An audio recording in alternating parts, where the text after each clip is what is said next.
Welcome to part 3 of our 4-part series on Jyotirling. In our previous video, we uncovered the legends of Mahakaleshwar, Omkareshwar, Nageshwar and Somnath. In this installment, we will delve into the stories of 3 more Jyotirlings from Maharashtra, Trimbakeshwar, Bhimashankar and Grishneshwar. The Trimbakeshwar Shiva temple is situated in Trimbak, approximately 28 kilometers from Nasik in Maharashtra, India.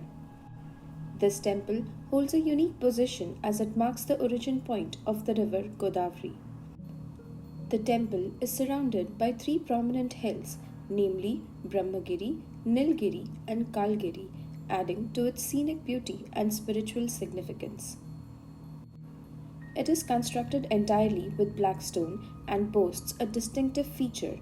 The Jyotirling within the temple has 3 faces representing the deities Shiva, Vishnu and Brahma, all coexisting within the hollow space of the Shivling. This unique attribute gives rise to the temple's name Trimbakeshwar, signifying 3 lords. Additionally, these divine faces are adorned with jeweled crown believed to date back to the time of the Pandavas, adding to the historical and religious significance of the temple. The temple houses a sacred pond called Kushavarth, which is traditionally believed to be the origin of Godavari river, enhancing the temple's spiritual significance and allure for devotees. The legend of Trimbakeshwar Shiva temple is rich with tales of devotion and divine blessings.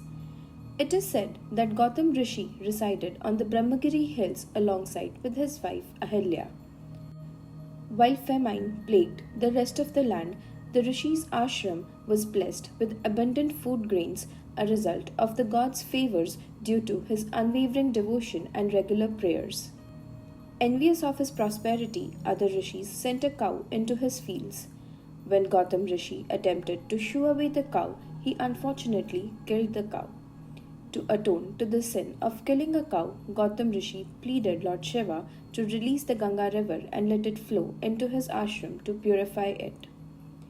Pleased with his devotion, Lord Shiva not only released the Ganga but also instructed her to remain at the sacred site. The Kushavarth or sacred pond that exists today is believed to be the source of Godavari river, and people worship the Godavari as if it were Ganga. In gratitude for Lord Shiva's blessings, the sage Gautam also requested that the Lord make this site his abode, and Lord Shiva obliged, taking on the form of the Jyotirling at Trimbakeshwar temple.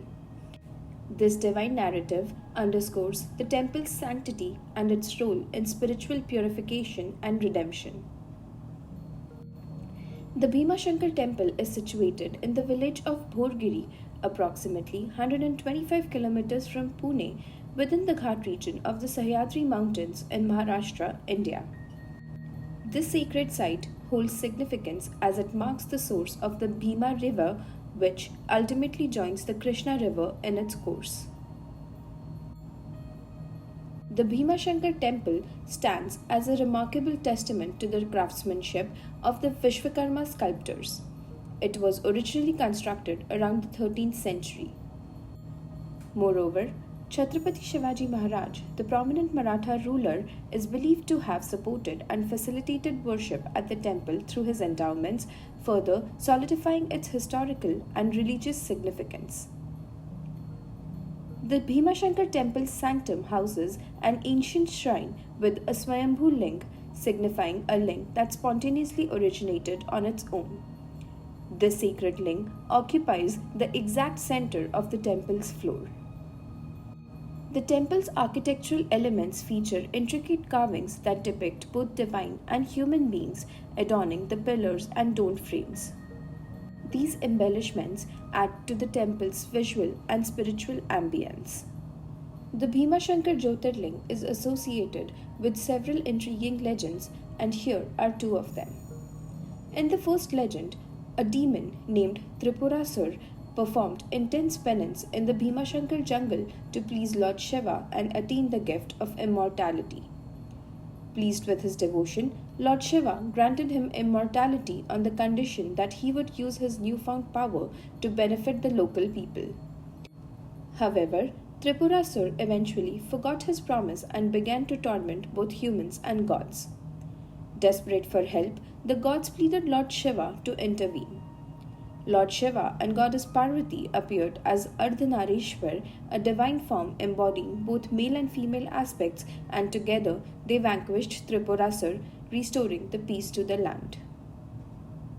In another legend, a demon named Bhima, who was the son of Kumbhakarn, lived in the Dakini forest of the Sahyadri mountain ranges. Bhima harbored deep resentment towards Lord Vishnu for the role Vishnu played in killing his father during his avatar as Lord Ram. Seeking revenge, Bhima performed a rigorous penance to please Lord Brahma. In return, Brahma granted him immense strength, which Bhima used to terrorize the world.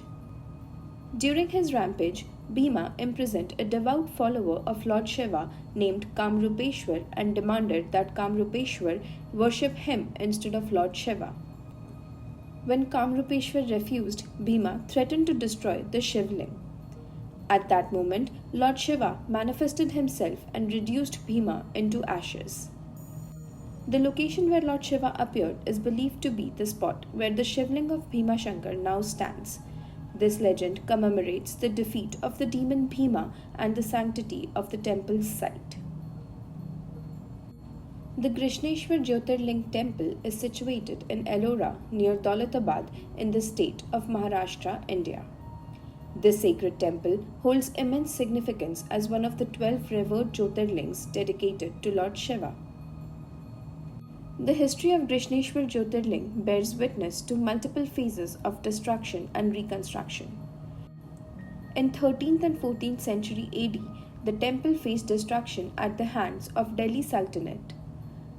Subsequently, it was reconstructed during the 16th century AD by Maloji Bhosle of Verul, the grandfather of Maratha ruler Shivaji. The present-day structure of the temple as it stands today is credited to the efforts of Queen Ahilyabai Holkar of Indore. She oversaw its construction during the 18th century AD, a period following the decline of the Mughal Empire.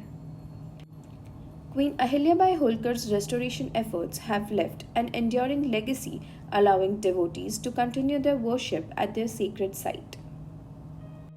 The Grishneshwar Jyotirling temple, constructed from red rocks, features a distinctive 5-tier spire or shikara. The temple's architecture is adorned with intricate carvings including depictions of the Dashavtar or 10 avatars of Lord Vishnu rendered in red stone. Within the temple, a grand court hall is supported by 24 elaborately carved pillars featuring depictions of various legends and mythologies related to Lord Shiva. The sanctum within the temple houses the east-facing ling, the sacred representation of Lord Shiva. Additionally, a statue of Nandi, the bull and devoted mount of Lord Shiva, can be found in the temple's court hall, enhancing the temple's spiritual ambience. The legend of the temple revolves around a Brahmin named Brahmavet Sudharma and his wife Sudeha. Desiring a child, they got Sudeha's sister Gushma married to him, and she eventually gave birth to a son. However, Sudeha became jealous and killed Gushma's son, throwing him into a nearby lake. Despite this terrible act, Gushma remained devoted to Lord Shiva, performing her daily rituals. Lord Shiva, moved by her unwavering faith, revealed the truth about her sister's actions and granted her a boon. In response, Gushma asked Lord Shiva to remain at that location, leading to the manifestation of the Grishneshwar Jyotirling, also known as Grishneshwar. These legends emphasize the significance of devotion and the compassionate nature of Lord Shiva, who responds to the prayers of his devoted followers. Here we conclude part 3 of our 4-part series on Jyotirling, having explored the stories of 10 Jyotirlings so far. To discover the stories of the 2 remaining Jyotirlings, please join us in part 4.